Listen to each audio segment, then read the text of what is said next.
The Downs Link is a linear path that follows the route of a 100-year-old railway line dating back to the 1860s. The path links the North Downs Way at St Martha's Hill in Surrey to the South Downs Way and Shoreham-by-Sea on the Sussex coast. Join me on this 3-day backpacking trip exploring the historic trail and all it has to offer. Good morning everybody, welcome back to another video. So this is a coast-to-coast shakedown weekend. So we have driven up into Surrey to the North Downs Way. We got dropped off at St Martha's Hill car park, which is on the North Downs Way. Then come down to the Downs Link trailhead, which is just below the church. And we're now going to make our way on the Downs Link path, which is a 37-mile long distance trail, if you can call it long distance at 37 miles. And it runs from the North Downs all the way down to the South Downs and links the two downs together, hence Downs Link path.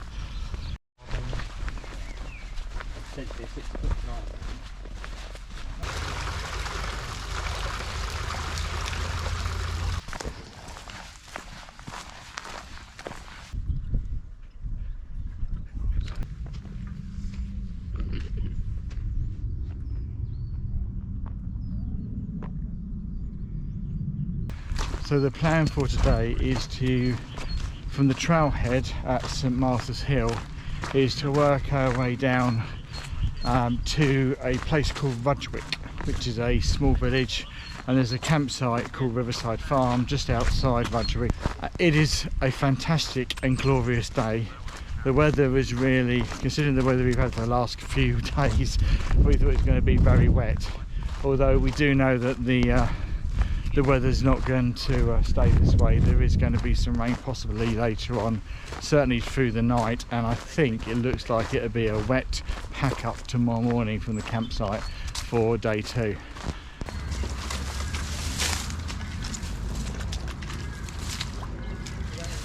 Oh, nice.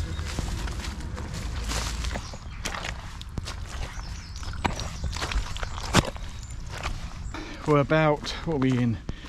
We're about 7k in for the day, and I thought I'd just give you a little bit of background about the Downs Link path. As I've already said, it goes from St Martha's Hill in Surrey down 37 miles down through Surrey and West Sussex to Shoreham, Old Toll Bridge on the River Ada, I think is the finish. I'll put the sign up because you can see the symbol that you have to follow, and that probably gives it away a little bit, because actually the Downs Link path follows an old disused railway. The railway was built in the 1860s, and it also was called the 100-year railway because, clues in the name, it lasted 100 years and then fell into a state of disrepair, and I think was disused along with 4,000 other miles of railway track following Lord Beeching's report. I think that was an infamous report, and then Lord Beeching was not very popular for recommending the closure. But anyway, that's what happened. Back in 1984, Surrey and Sussex got together and reopened the trail as a long distance trail linking the two counties in the North and South Downs Way together. Now, you would have seen some footage of it being very muddy, and the reason for that is because this path is also a bridleway, so you can actually mountain bike it, walk it, run it, or you can actually do the whole thing on horseback. So it's really accessible for all. You can see a tunnel there, and I'm guessing that's part of the original railway line.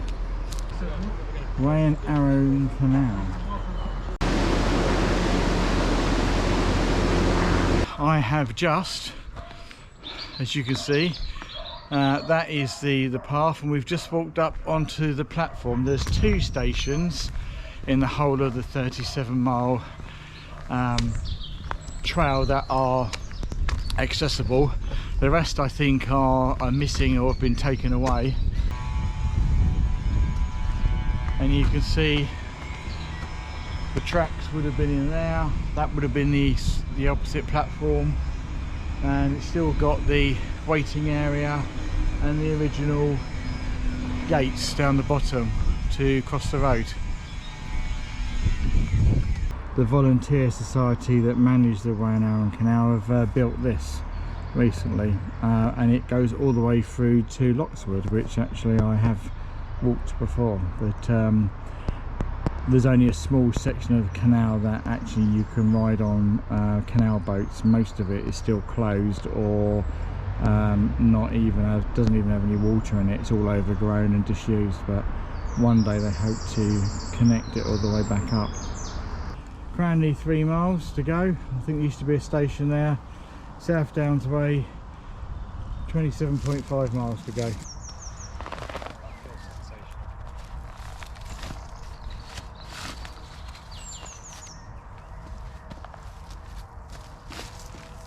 Okay, so as usual, my lunch consists of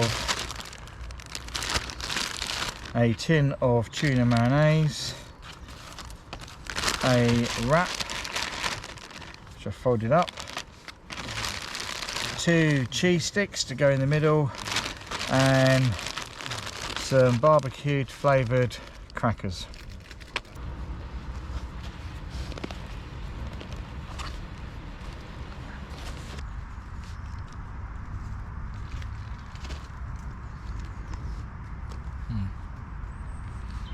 So I haven't been doing too much filming because we are behind schedule. We started late this morning, then we went up to St Martha's Church. We then spent the first half lollygagging down the trail, not really paying a great deal of attention, so we're a little bit behind. But we've just come across through that road there, and we've hit Cranley and the high street. There's M&S Hall there, the high street's through there. If you want to resupply, stop off for a coffee or pizza or whatever you want to do, very accessible from the trail. But we're not stopping because we need to keep our heads down and we need to bang some mileage out, so we're going to continue to do that. So we have just come through that gate and come across this, and it obviously it's one of the old stations, but as far as we can tell you can't get in there. And Joe, did you say it's a private residence? Read the sign. Oh yeah, so Barnard Station is now a private residence, so obviously one of the old original stations, and looks in very good condition, but unfortunately not accessible to us, which is a real shame. I have never walked on such a straight, flat path. Obviously it's a disused railway line, so they don't build railway lines on massive inclines or round sharp bends, so it's going to be predominantly flat and straight. But you just look up at the path and it just goes on forever, and then you walk for an hour and then you look up and it's still going on forever. Yeah, it's quite an interesting experience. It's not something I've done before. Okay, so we have reached the main road, which is the road we came in on this morning to go up. That over there is the continuation of the Downs link, which is day 2 tomorrow, down towards Partridge Green area and Shoreham-by-Sea. And we are going to, right on the edge, Riverside Farm and Riverside Farm Camping. So it's pretty much a semi-wild camping site, I was classed as, really. It's for what I call true and proper campers. There's a couple of toilets, some showers. Most of the showers and the toilet blocks and shacks have all been made out of upcycled and recycled materials. The people that run it are absolutely lovely. Ashley, Sharon, Kevin and Henry. They are the best ever, and I know them quite well. So we're at the campsite.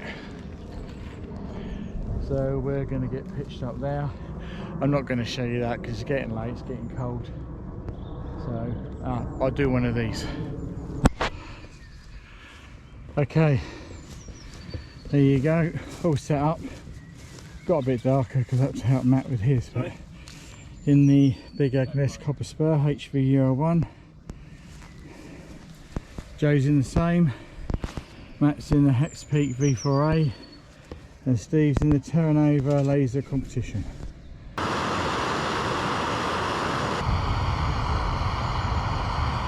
Okay, pasta bolognese for dinner. I brought a couple of new bits of gear with me, which I will show you, but I might show you that later on because we're on a bit of a time frame, because tonight England are playing France, and just up the road, about 20 minutes, half an hour up the road, is a brewery, and we booked a table there to have a few ciders and watch the rugby. So we've got to get a shifty on with our food and everything else. So I'll either show you the couple of new bits of gear that I've got either tonight when I get back, or possibly tomorrow morning before we pack up.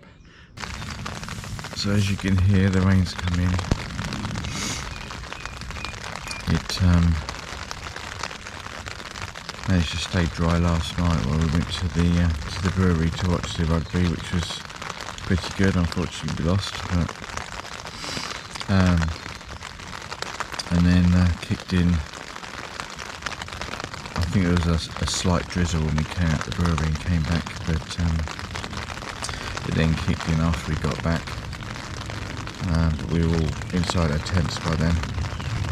We were too tired to do any more filming or anything, but I did say I had a couple of pieces of gear to show you, and one of them is the Flextail pump, which I think most of you will probably be familiar with by now. I got the version without the light on. I got given it to me as a Christmas present. Yeah, it adds a little bit of weight, but much easier with different adapters. Much easier to blow up my mat after a long day's hiking.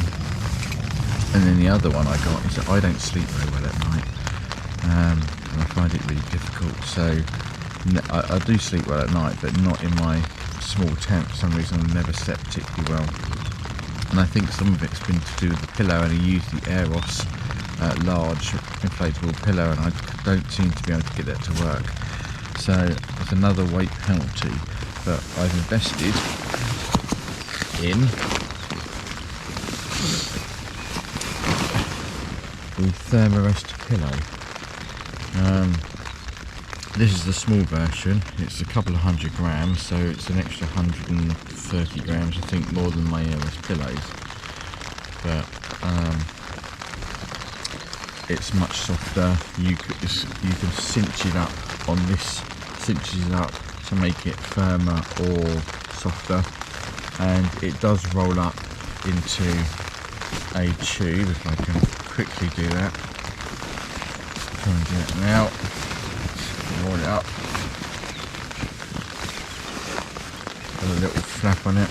I'm not doing this very well, by the way, because I'm laying down.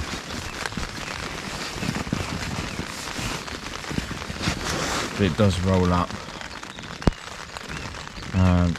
so it takes a little bit less room up in your pack. But so I used that last night for the first time, and I think that was definitely better than the inflatable pillow. But it was the first night.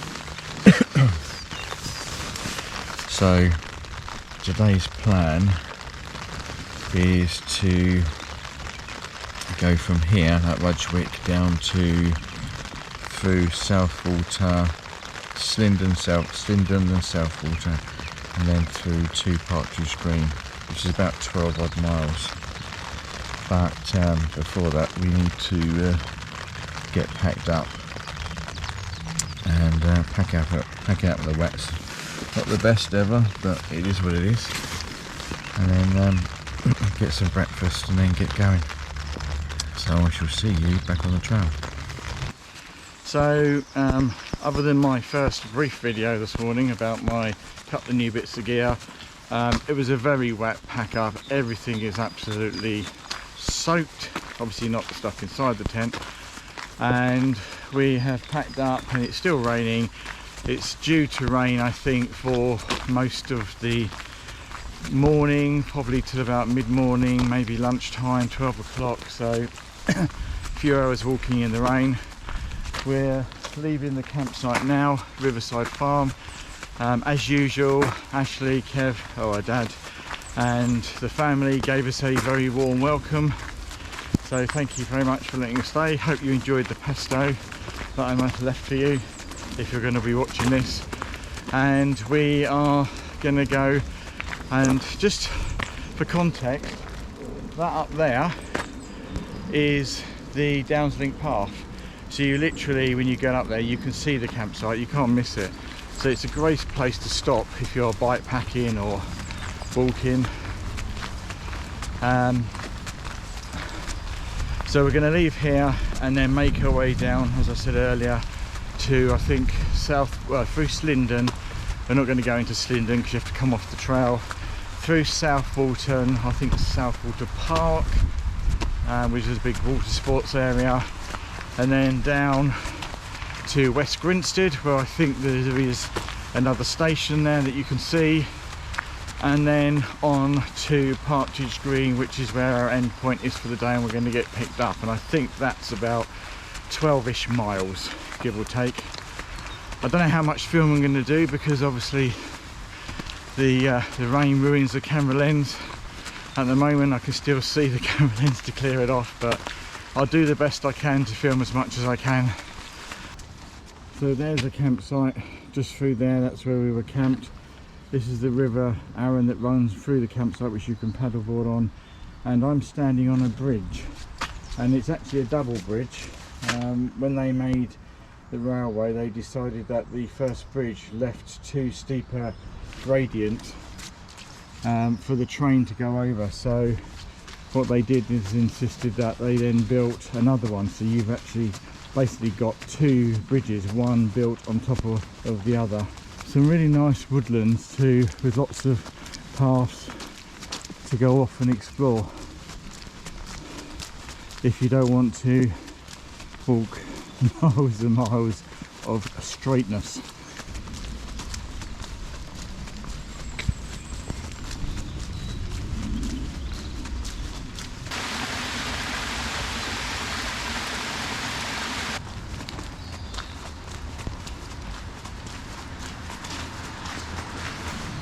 Bit longer this one. You alright, boys? Alright. How are we doing? Good. So we've reached Slinfold, not Slindon. I got that wrong earlier. You can see there, look, the railway track down to Shoreham. So yeah, if you want to come off the trail and pop into Slindon, there's not much in there. There is a shop and a post office in there if you need to grab something, but also in there is a very nice pub with a very nice beer garden, and I have walked from the campsite when I've stayed at the campsite in my camper van down to the pub and back for lunch. It's been very nice, and the last time I did it, no word of a lie, just outside the beer garden there's a sheep field, and a helicopter landed in the sheep field. 4 people got out, went into the pub, had lunch in the beer garden, and then got back into the helicopter and took off again. So you don't see that every day when you're sitting in a pub beer garden. Another bridge. I'm not feeling them all. More miles and miles of straightness. It's well signposted, this trail I should say, and there's quite a few of these. Christ Hospital 1 mile, Shoreham-by-Sea 20 miles. We have reached Christ Hospital station. Let's go up onto the platform and have a look. Joe's taking a selfie.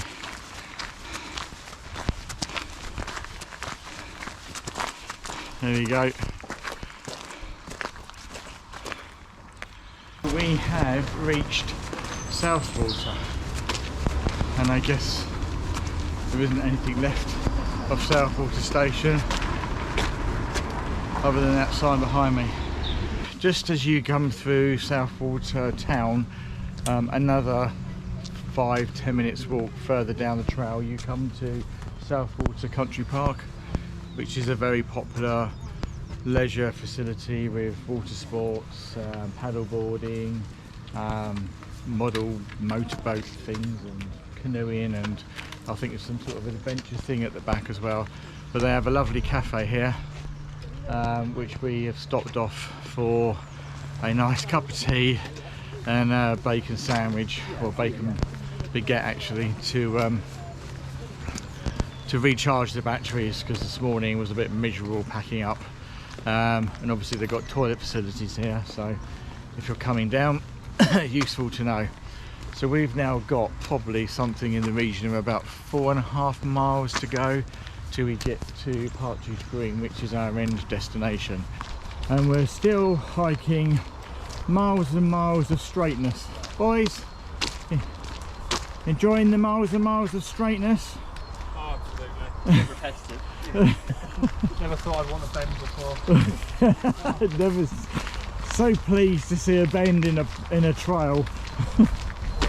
So we are just coming into West Grinstead train station,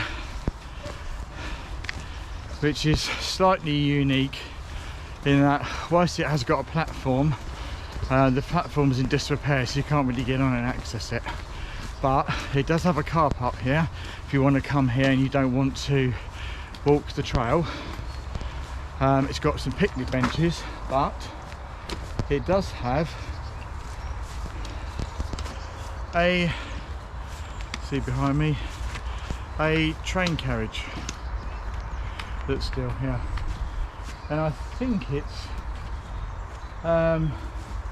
was open to the public, and I think it was some sort of museum display type thing that was going on,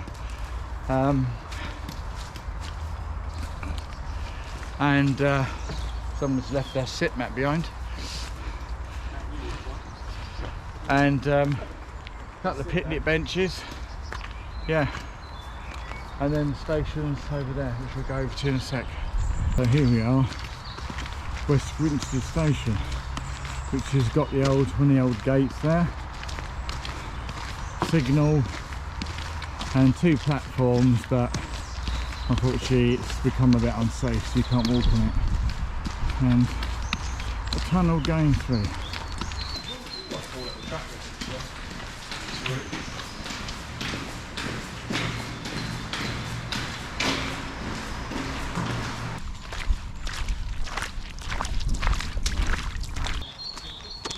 So Partridge Green 1 mile, South Downs Way 9 miles. I'm not saying this path is boring, because there are lots of different historical bits and pieces to see on the way, lots of different trips and side trips and things you can come off trail to see, and there is quite a handy brochure that you can download, and if I remember I'll put the link in the description below. But because we're close to the end, we've resorted to racing each other now to see who can do the fastest kilometre, and I think Joe's winning with 10:24 at the moment, and he's up there right in the distance behind me powering on through to try and beat his 10:24 record. So that's what it's come down to towards the end of day 2. Okay, so we are coming into Partridge Green. I've got about 20 metres to go, and then that's it, done for the day. So we are on the road down there behind me, just a little bit of a couple of 100 metres road walking, pick up the path, and that's 12 miles down to Shoreham-by-Sea and the old toll bridge. We're coming just up here into the village of Partridge Green to be collected. There is in Partridge Green a pub, Chippy, a co-op, so if you want to resupply, it's a good place. But other than that, I'm going to say goodbye, and we're not doing day 3 tomorrow, but I will be doing day 3. So let's fast forward to day 3. In fact, let's do one of these. Hello, welcome back. Day 3 of the Downs Link Path. We are where we left off at the end of day 2, and we are now walking down the side of the road for a couple of 100 metres of Partridge Green, where we are going to make our way down to Shoreham-by-Sea and the end of the South Downs Link, not the South Downs, the end of the Downs Link Path, which I think is by the old toll bridge, which I think I've probably already told you already. It's been a couple of weeks since we did days 1 and 2. We're walking by the side of a busy road, so I shall bring you back when we get off the trail, and you can actually hear me over the road noise. So we're off the road, there we are, and then behind me, literally as you come off straight away, Mary's Cafe is there. Used to be a bikers cafe, as in cyclists, not bikers.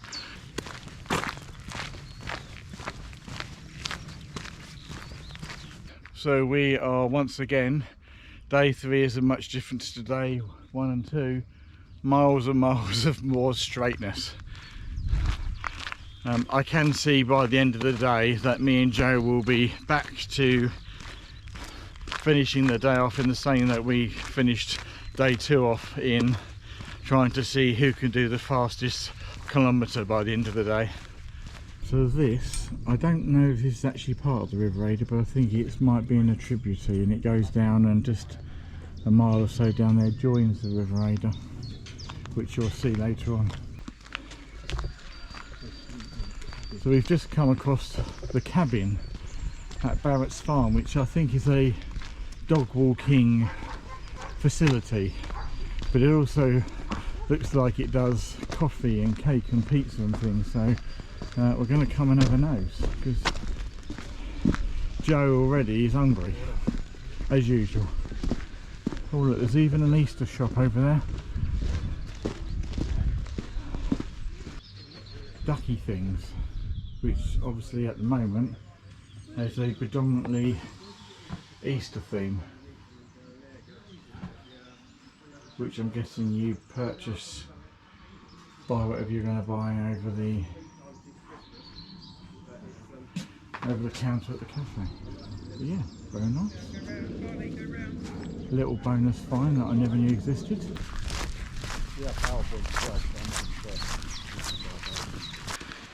So we've come off the trail now,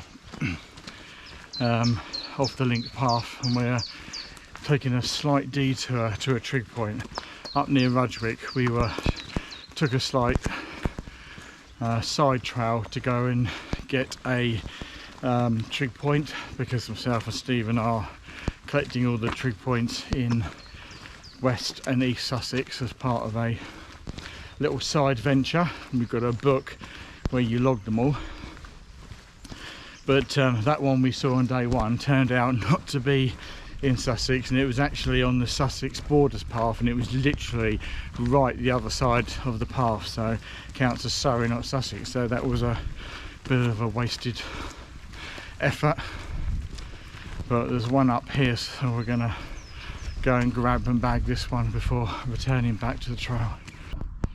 I did manage to get to it and bag it, so we'll put that on the list, tick that off in the book.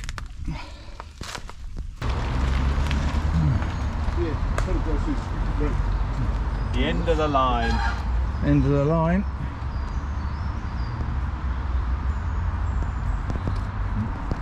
Call the train station at Bramber. Bramber station.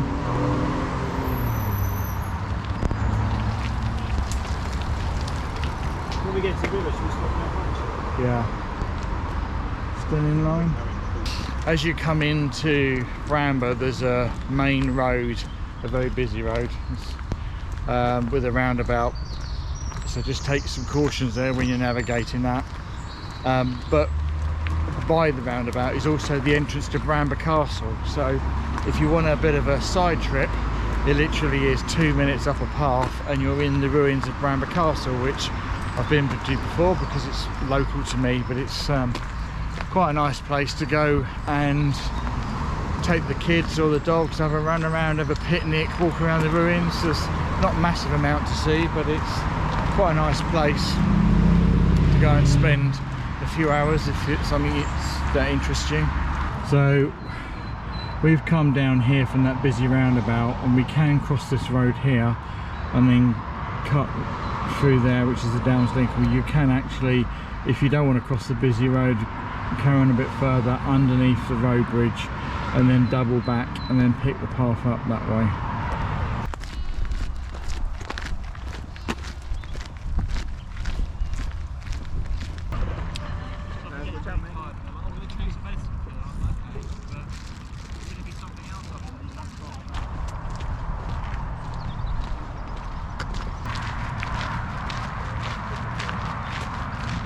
After having lunch, we've just basically come onto this, the last stretch down to Shoreham. The last couple of miles is all this gravel track.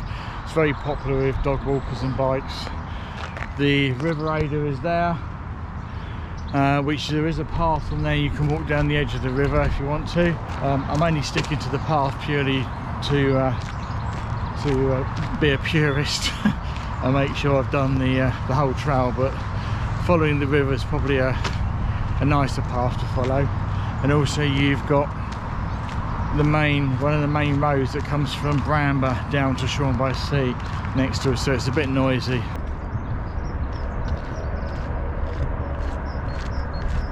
I'm glad I've done the 37.5 miles or whatever it is. It's something I've always wanted to do and complete.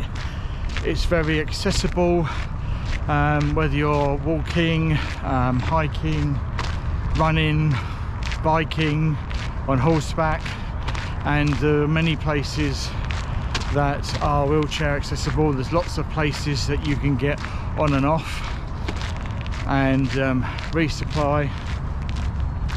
To the best of my knowledge, there's only one campsite, which is the one we stayed at at the end of day one. It's not the most exciting trail in the world. It's very flat. The first couple of miles is a little bit undulating, but outside of that it then becomes very flat and it's very, very straight. So that doesn't make it the most exciting trail in the world to do. But if you don't want to do anything that's difficult, then it's definitely a good one to do. I think this day 3, the last day, is the least exciting out of the lot, because there's not really many stations and stuff to look at unless you want to take a side trip into Bramber Castle. But I have enjoyed it and I'm glad I've done it. I don't know that I would rush back to walk it again, but it's been an achievement, so it's good. Yeah, don't know what else to say really. I think that's pretty much it, but at least we've done it. That is the end of the Downs Link path. 37.5 miles done. I was right, it did finish at the old toll bridge, which is behind me, which is a footbridge that goes over to the other side of the river and off down to the side of the airport and yacht club. That's it really, job done, end of the trail. Thank you very much. I hope you enjoyed this one. It's been slightly different to what I normally do, and thanks for watching, and I shall see you on the next one. Who knows when that's going to be. Take care, bye bye.